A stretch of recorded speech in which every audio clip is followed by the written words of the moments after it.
नमस्कार खबरां दे इस बुलेटिन विच तुहाडा स्वागत है। मैं हां तरनजीत कौर। पहला पेश ने चुणियां खबरां। भारत की G20 की प्रधानगी हेठ दूजे सिक्ख्या कार्य समूह की 3 दिना बैठक अज अमृतसर में समाप्त हुई। तकनीकी की वध तो वध वरतों राहीं ऑनलाइन सिक्ख्या नूं उत्साहित करने की लोड़ ते जोर।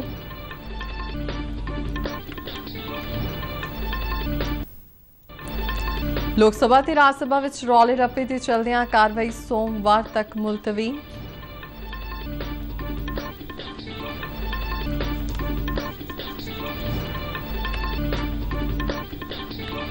केंद्रीय मंत्री अनुराग ठाकुर ने कांग्रेसी आगू राहुल गांधी नूं बिना शर्त मुआफी मंगण लई कहा।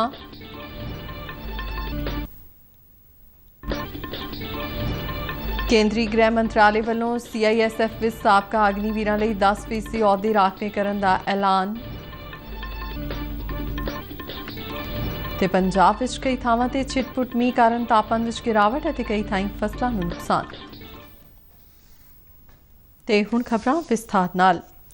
भारत की G20 की प्रधानगी हेठ दूजे सिक्ख्या कार्य समूह की 3 दिना बैठक अज अमृतसर विच समाप्त हुई। इस बैठक में सिक्ख्या के खेत्र में दुनिया पद्धर ते खोज और तालमेल वधाउण ते जोर दिता गया। इस बैठक में G20 मैंबर देशों समेत 28 देशों के प्रतिनिधियों ने हिस्सा लिया। इस दे नाल ही OECD, यूनेस्को और यूनीसेफ के प्रतिनिधि भी मीटिंग में शामिल रहे। इन्हां प्रतिनिधियों ने सिक्ख्या खेत्र लई G20 देशों वालों कीते जा रहे उपरालियां दी शलाघा की। मुझे इस बात की बहुत खुशी है कि G20 के तहत शिक्षा मंत्रालय के लिए जो 4 मीटिंग्स आयोजित किए जाने हैं उसमें से दूसरा जो सेकंड वर्किंग ग्रुप है वो आज उसकी मीटिंग विगत 3 दिनों से यहाँ पर चल रही है। अमृतसर ऐतिहासिक शहर है। First and foremost, it's incredible to again continue to see the warmth and the hospitality of the Indian government for the G20 processes and our visits here, and for establishing a platform for cooperation, for discussion and solid camaraderie and multilateralism. We have had a very wonderful time here in Amritsar. We are very thankful for India's hospitality. It's very amazing. And also, especially the meetings have been very productive. I think it's been a great meeting, and I see a lot of positive attitude between all members. We all want to contribute and find common solutions, because the thing is that lately we are facing so many common problems in many fields, of course, but in the field of education, and meetings like this can help us, to share some valuable information. G20 दूजे सिक्ख्या कार्य समूह की बैठक अज आखिरी दिन दोपहर तक चली। इस बैठक में हुए विचार वटांदरे बारे केंद्रीय सिक्ख्या मंत्रालय विच उच्च सिक्ख्या महकमे के सकत्तर के संजय मूर्ति ने एक प्रेस कॉन्फ्रेंस दौरान जानकारी दी। उन्होंने कहा कि मौजूदा समय में ऑनलाइन सिक्ख्या बेहद अहम है और तकनीक का वध तो वध उपयोग करदियां ऑनलाइन सिक्ख्या नूं उत्साहित किया जाएगा। इस गलबात दौरान G20 यूनीवर्सिटी शुरू करने का सुझाव भी आया, जिससे भुवनेश्वर और पुणे में होने वाली सिक्ख्या वर्किंग ग्रुप दी मीटिंगां विच विचार वटांदरा किया जाएगा। एक रिपोर्ट। अमृतसर विच खत्म हुई G20 सिक्ख्या वर्किंग ग्रुप की इस दूजी मीटिंग विच कई मुद्दों ते सहमति बनी है। खास तौर पर सिक्ख्या के खेत्र विच आपसी तालमेल वधाउण ते सारिਆਂ ने सहमति प्रगटाई तां जो एक दूजे मुल्कां दे बच्चे सिक्ख्या के खेत्र विच होर वधेरे सिख सकण। सिक्ख्या मंत्रालय विच उच्च सिक्ख्या सकत्तर के संजय मूर्ति ने दस्सिया कि भारत वालों पेश वख-वख तजवीज़ां नूं सलाया गया। जैसा मैं बताया था कि हमने भी ये जो दीक्षा प्लेटफॉर्म है और स्वयं प्लेटफॉर्म जो भारत सरकार की तरफ से पहल है डिजिटल एजुकेशन में, उसकी डेमोन्स्ट्रेशन भी उनको से अवगत कराया है। तो उनका भी उसमें काफ़ी रुचि है कि इतनी लार्ज स्केल नंबर में हम ये कैसा डिलीवरी करा रहे हैं। और आपको ये ज्ञान होगा कि ये कोविड के दौरान ये पहल की है और इस पहल की सफलता को देखते हुए हम आगे ई विश्वविद्यालय का भी प्रयास कर रहे हैं, जो इसकी और एक्सपैंड कर सकते हैं। और स्कूल शिक्षा में अभी तक जो जितना चैनल है उसको और बढ़ाते हुए 200 चैनल में लाके हर एक प्रदेश का भाषा में, हर एक सब्जेक्ट में, स्थानीय भाषा में उसको उपलब्ध करवाने का जो प्रयास किए हैं इसका भी हम सब नेशंस को अवगत कराएं। एक सवाल के जवाब में के संजय मूर्ति ने कहा कि छेती ही एक डिजिटल प्लेटफॉर्म तैयार किया जा रहा है जिस राही बच्चे अपना सारा रिकॉर्ड डिजिटल रूप में रख सकेंगे। हमारी इस फ्रेमवर्क में उसकी अकाउंटिंग फॉर होगी, उसकी जो मार्कशीट है या ट्रांसक्रिप्ट्स में उसमें पूरा रिकॉर्ड हो जाएगा, तो ताकि उसका जो बच्चा जब भी फर्स्ट क्लास से लेके PhD जब करेगा उसका पूरा डॉक्यूमेंटेशन वो पूरा एक डिजी लॉकर में अवेलेबल रहेगा। सो जो भी रिक्रूटर है, जो भी एकेडमी इंस्टीट्यूशन है जिनको ये बच्चों को रिक्रूट करना चाहते हैं या एडमिशन देना चाहते हैं, वो पूरा डॉक्यूमेंट होके देगा। और ये सब एक डिजिटल रजिस्ट्रेशन, एक यूनिक आईडी से। उन्होंने कहा कि अमृतसर विच मिले प्यार तो सारे मैंबर बेहद ही खुश नजर आए अते पंजाब की खुशबू नूं दुनिया भर विच फैलाउणगे। कैमरामैन फकीर चंद ते RP सिंह नाल शिशु शर्मा शांतल, दूरदर्शन समाचार, अमृतसर। लोक सभा ते राज सभा विच रौले रप्पे दे चलदियां दोहां सदनां दी कार्रवाई सोमवार 11 बजे तक मुलतवी कर दी गई है। सत्ता धिर वल्लों राहुल गांधी कोलों विदेश विच दित्ते गए बयान नूं लैके मुआफी दी मंग कीती गई, जिस दे विरोध विच विरोधी धिर दे मैंबरां ने दोहां सदनां विच नारेबाजी कीती। लोक सभा विच विरोधी धिर दे मैंबरां ने स्पीकर दी कुर्सी दे अगे आके नारे लाए। सूचना ते प्रसारण मंत्री अनुराग सिंह ठाकुर ने कांग्रेसी आगू राहुल गांधी नूं दित्ते गए बयानां लई बिना शर्त मुआफी मंगण लई कहा है। संसद के भवन के बाहर पत्रकारों नाल गलबात करदिआं उन्होंने कहा कि राहुल गांधी नूं सदन के नियमां दी जानकारी लैनी चाहिए है। उन्होंने राहुल गांधी वालों विदेश विच दित्ते गए बयान नूं निरा झूठ दस्सिया। आज मैं इतने कह सकता हूं, Rahul stand for regretful, awful, hateful, ungrateful liar. ये क्या है कि आप झूठ बोले बाहर और यहां पर आकर अपने आप को दिखाएं कि वो सदन से बड़े हैं, संसद से बड़े हैं, देश से बड़े हैं। एक परिवार क्या सबसे बड़ा है? उनको अनकंडीशनल अपॉलॉजी मांगनी चाहिए। माफी मांगने की बजाय वो ये शर्त रख रहे हैं कि उनको यहां पर बोलने का मौका दें। केंद्रीय गृह मंत्रालय ने सुरक्षा केंद्री बल CISF विच साबका अग्निवीरां लई 10% अहुदे राखवे करन दा ऐलान कीता है। इस नाल अग्निवीरां नूं वध तो वध उमर हद विच छूट मिलेगी। साबका अग्निवीरां नूं सरीरक योग्यता टेस्ट विच भी राहत दित्ती जावेगी। सीमा सुरक्षा बल विच अग्निवीरां लई 10% राखवाकरण दित्ते जाण दा ऐलान कीते जाण दे कुछ दिनां बाद ये ऐलान कीता गया है। नोटिफिकेशन अनुसार पहले बैच के अग्निवीर उम्मीदवारां दी उपरली उमर हद विच 5 साल की छूट दी जाएगी, जबकि होरनां बैंचां दे उम्मीदवारां नूं उपरली उमर हद विच 3 साल तक की छूट मिलेगी। केंद्र सरकार ने हथियारबंद बलों विच अग्निपथ भर्ती योजना की शुरुआत की सी। इस योजना का मकसद 17.5 उमर वर्ग और 21 उमर वर्ग के विचकारले नौजवानों नूं 4 साल के पार्ट टाइम कॉन्ट्रैक्ट आधार ते हथियारबंद बलों विच शामिल करना है। इसकी कल्पना हथियारबंद बलों विच नौजवानों की गिनती वधाउण लई कीती गई है। प्रधानमंत्री नरेंद्र मोदी ने अहुदा संभालण मगरों नागरिकों की मनोदशा नूं बदलण लई कई कदम चुके ने। उन्हां धीआं दे मान सन्मान नूं यकीनी बनाउण लई बेटी बचाओ बेटी पढ़ाओ का सद्दा दिता। इस सद्दे दा लिंग अनुपात विच सुधार ते परतक असर दिखाई देंदा है। प्रधानमंत्री नरेंद्र मोदी ने साबका अमरीकी राष्ट्रपति बराक ओबामा नाल एक ब्रॉडकास्ट साझा कीता अते बालड़ी बचाओ ते बालड़ी सिक्ख्या दा सुनेहा दिता।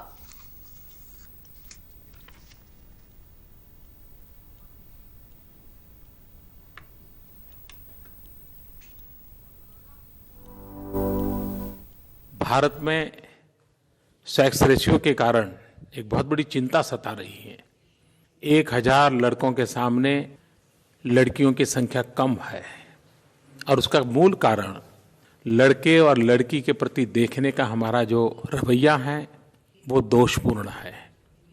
प्रेसिडेंट ओबामा से मैं मदद मांगू या न मांगू, उनका जीवन ही अपने आप में एक प्रेरणा है।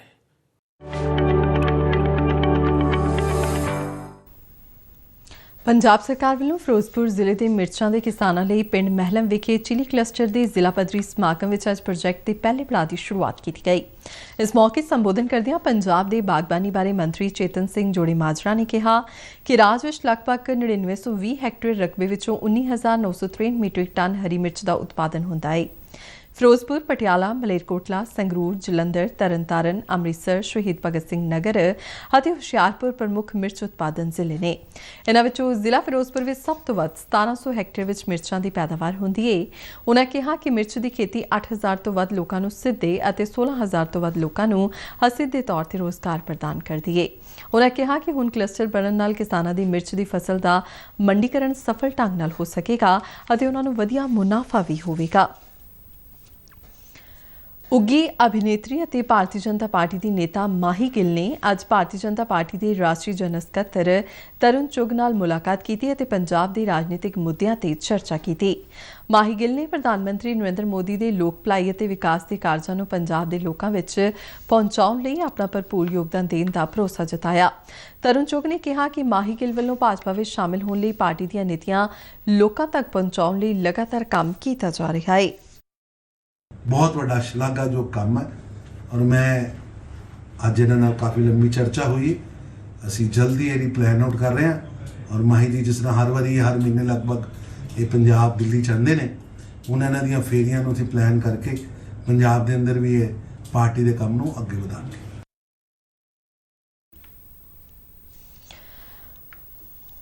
ਭਾਰਤ ਦੇ ਸੁਤੰਤਰਤਾ ਸੰਗਰਾਮ ਵਿੱਚ ਪੰਜਾਬ ਦੇ ਅਣਗੌਲੇ ਦੇਸ਼ ਭਗਤਾਂ ਦੀਆਂ ਕੁਰਬਾਨੀਆਂ ਦੇ ਵਿਸ਼ੇ ਤੇ 2 ਰੋਜ਼ਾ ਰਾਸ਼ਟਰੀ ਸੈਮੀਨਾਰ ਜਲੰਧਰ ਦੇ ਲਾਇਲਪੁਰ ਖਾਲਸਾ ਕਾਲਜ ਵਿੱਚ ਆਯੋਜਨ ਕੀਤਾ ਜਾ ਰਿਹਾ ਹੈ।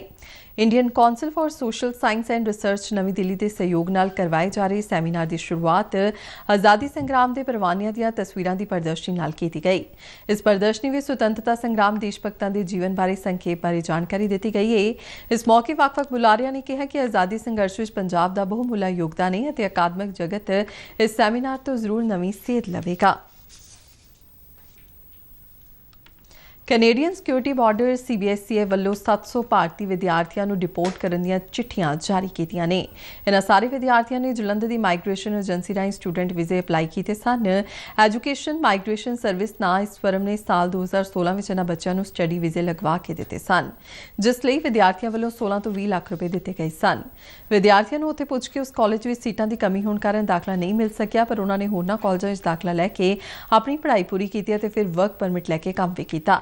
ਮਗਰੋਂ PR ਅਪਲਾਈ ਕਰਨ ਤੇ ਜਦੋਂ ਉਹਨਾਂ ਨੇ ਆਪਣੇ ਕਾਗਜ਼ ਵਿਭਾਗ ਵਿੱਚ ਅਪਲਾਈ ਕਰਵਾਏ ਤਾਂ ਉੱਥੇ CBSE ਨੇ ਖੁਲਾਸਾ ਕੀਤਾ ਕਿ ਲਗਾਏ ਗਏ ਦਸਤਾਵੇਜ਼ ਤੇ ਵੀਜ਼ੇ ਜਾਲੀ ਸਨ। ਹੁਣ ਜਦੋਂ ਇਹਨਾਂ ਬੱਚਿਆਂ ਨੂੰ ਰਿਪੋਰਟ ਕਰਨ ਦੀ ਖਬਰ ਮਿਲੀ ਤਾਂ ਲੋਕਾਂ, ਮੀਡੀਆ ਅਤੇ ਪੁਲਿਸ ਵੱਲੋਂ ਇਹਨਾਂ ਦਫ਼ਤਰ ਤੱਕ ਪਹੁੰਚ ਕੀਤੀ ਗਈ, ਪਰ ਉੱਥੇ ਤਾਲੇ ਲੱਗੇ ਮਿਲੇ। ਇਸ ਮਾਈਗ੍ਰੇਸ਼ਨ ਦਫ਼ਤਰ ਵਿੱਚੋਂ ਫਾਈਲਾਂ ਲਗਵਾਉਣ ਵਾਲੇ ਵਿਦਿਆਰਥੀਆਂ ਅਤੇ ਉਹਨਾਂ ਦੇ ਮਾਤਾ-ਪਿਤਾ ਵਿੱਚ ਇਸ ਮਾਮਲੇ ਵਿੱਚ ਕਾਫੀ ਚਿੰਤਾ ਪਾਈ ਜਾ ਰਹੀ ਹੈ ਅਤੇ ਉਹਨਾਂ ਵੱਲੋਂ ਇਸ ਏਜੰਸੀ ਅਤੇ ਸਰਕਾਰ ਦੋਹਾਂ ਨੂੰ ਉਹਨਾਂ ਨਾਲ ਹੋਏ ਇਸ ਧੋਖੇ ਲਈ ਜ਼ਿੰਮੇਵਾਰ ਠਹਿਰਾਇਆ ਜਾ ਰਿਹਾ ਹੈ। 700 ਸਟੂਡੈਂਟ ਡਿਪੋਰਟ ਕੀਤੇ ਜਾ ਰਹੇ ਨੇ।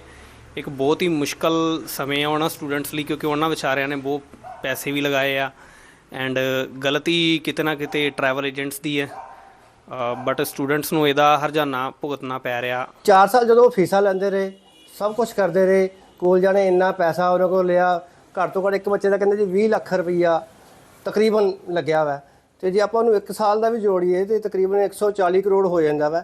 ਕੋਈ ਬੱਚਾ 3 ਸਾਲ ਦੀ ਸਟੱਡੀ 'ਤੇ ਗਿਆ, ਕੋਈ 4 ਸਾਲ ਦੀ ਸਟੱਡੀ 'ਤੇ ਗਿਆ, ਕੋਈ 2 ਸਾਲ ਦੀ ਸਟੱਡੀ 'ਤੇ ਗਿਆ ਵਾ। 350 ਕਰੋੜ ਰੁਪਇਆ ਤੁਸੀਂ ਪੰਜਾਬ ਦਾ ਕੈਨੇਡੀਅਨ ਸਰਕਾਰ ਲੈ ਗਈ ਹੈ। ਇਸ ਦੌਰਾਨ DCP ਜਲੰਧਰ ਵਤਸਲਾ ਗੁਪਤਾ ਨੇ ਕਿਹਾ ਕਿ ਉਹਨਾਂ ਕੋਲ ਇਸ ਸੰਬੰਧੀ ਲਿਖਤੀ ਤੌਰ ਤੇ ਕਿਸੇ ਤਰ੍ਹਾਂ ਦੀ ਕੋਈ ਸ਼ਿਕਾਇਤ ਨਹੀਂ ਆਈ। ਉਹਨਾਂ ਨੂੰ ਮੀਡੀਆ ਰਾਹੀਂ ਇਸ ਗੱਲ ਦੀ ਜਾਣਕਾਰੀ ਮਿਲੀ ਹੈ। ਉਹਨਾਂ ਕਿਹਾ ਕਿ ਫਿਰ ਵੀ ਉਹਨਾਂ ਵੱਲੋਂ ਮਾਮਲੇ ਦੀ ਜਾਂਚ ਕਰਕੇ ਬਣਦੀ ਕਾਰਵਾਈ ਕੀਤੀ ਜਾਵੇਗੀ। टीवी ਦੇ ਵਿੱਚ ਇੱਕ ਨਿਊਜ਼ ਬਾਰ-ਬਾਰ ਵਾਇਰਲ ਹੋ ਰਹੀ ਹੈ ਕਿ 700 students have been deported from Canada because of the fake documents that was provided by a travel agent. So ਅਸੀਂ ਹੁਣ ਤੱਕ ਜਿਹੜਾ ਮਾਮਲਾ ਇਹਦੇ ਵਿੱਚ ਕੋਈ ਕੰਪਲੇਂਟ ਸਾਨੂੰ ਹਾਸਲ ਨਹੀਂ ਹੋਈ ਹੈ, ਫਿਰ ਵੀ ਅਸੀਂ ਵੈਰੀਫਾਈ ਕਰਦੇ ਹਾਂ। ਇਹ ਜਿਹੜਾ ਟਰੈਵਲ ਏਜੰਟ ਹੈ ਇਹ ਕਮ ਤੋਂ ਕਮ 6 ਮਹੀਨੇ ਸੇ ਇਹਦਾ ਆਫਿਸ ਬੱਸ ਸਟੈਂਡ ਕੋਲ ਹੈਗਾ, ਇਹ ਬੰਦ ਪਿਆ ਹੈ, ਇੱਥੇ ਨਹੀਂ ਰਹਿੰਦਾ ਹੈ। ਫਿਰ ਵੀ ਸਾਨੂੰ ਇਨਫੋਰਮੇਸ਼ਨ ਮਿਲੀ ਹੈ ਹੁਣ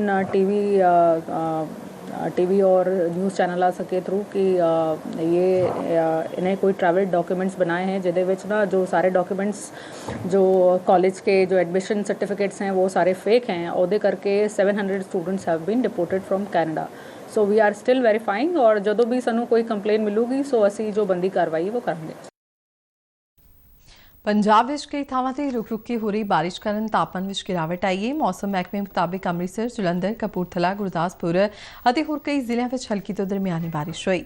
ਮਹਿਕਮੇ ਨੇ ਦੱਸਿਆ ਕਿ ਆਉਂਦੇ 2 ਦਿਨਾਂ ਦੌਰਾਨ ਕਈ ਥਾਈਂ ਮੀਂਹ ਪੈਣ ਦੀ ਸੰਭਾਵਨਾ ਹੈ ਅਤੇ ਗਰਜ ਚਮਕ ਨਾਲ ਤੇਜ਼ ਹਵਾਵਾਂ ਵਗ ਸਕਦੀਆਂ ਨੇ। इस दौरान गुरदासपुर हल्के विच पिछले 2 दिनों तो हो रही बेमौसमी बरसात ने गुरदासपुर के पिंड गुनोपुर विच किसानां दीयां कई एकड़ फसलों का नुकसान किया है। इस नूं लैके किसानां विच भारी चिंता दिखाई दे रही है। पीड़ित किसानां का कहना है कि वह छोटे किसान ने जिन्हां ने पैसे उधार लैके अपनी फसलों नूं पालिया है, पर बेमौसमी बरसात और गड़ेमारी कारण उन्हां नूं वड्डा नुकसान झल्लना पै रहा है। उन्होंने सरकार तो जल्द गिरदावरियां करवा के मुआवजे की मांग की है। नुकसान बहुत ज़्यादा हो चुका है, तुहाडे सामने वेख लो कणक का की हाल हो गया। ਤੇ ਅਸੀਂ ਤਾਂ ਇਹ ਕਹਿੰਦੇ ਆ ਕਿ ਸਾਨੂੰ ਮੁਆਵਜ਼ਾ ਮਿਲੇ ਜਾਂ ਸਾਡਾ ਖਰਚਾ ਜੋ ਹੋਇਆ ਵਾ 10,000 ਰੁਪਏ ਪ੍ਰਤੀ ਏਕੜ ਦਾ ਆ ਜਾਂਦਾ ਖਰਚਾ, ਉਹ ਸਾਨੂੰ ਮਿਲਣਾ ਚਾਹੀਦਾ ਸਰਕਾਰ ਵੱਲੋਂ। ਤੇ ਬੇਮੌਸਮੀ ਬਾਰਿਸ਼ ਕਰਕੇ ਤੇ ਨੁਕਸਾਨ ਝੱਖੜ ਦੇ ਨਾਲ ਬਹੁਤ ਜ਼ਿਆਦਾ ਨੁਕਸਾਨ ਹੋਇਆ।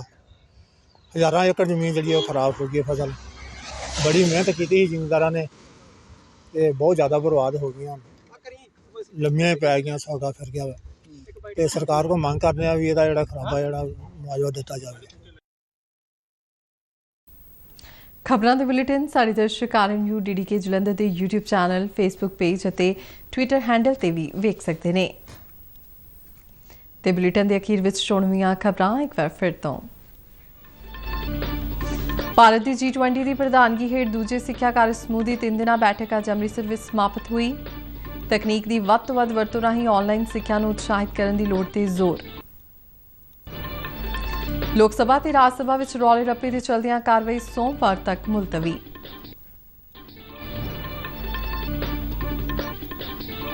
केंद्रीय मंत्री अनुराग ठाकुर ने कांग्रेसी आगू राहुल गांधी नूं बिना शर्त मुआफी मंगण लई कहा। केंद्रीय गृह मंत्रालय वालों CISF विच साबका अग्निवीरां लई 10% अहुदे राखवे करन दा ऐलान। ते पंजाब विच कई थावां ते छिटपुट मींह कारण तापमान विच गिरावट ते कई थाईं फसलों नूं नुकसान। इस नाल ही खबरों का बुलेटिन खत्म होया। इजाजत दिओ, नमस्कार।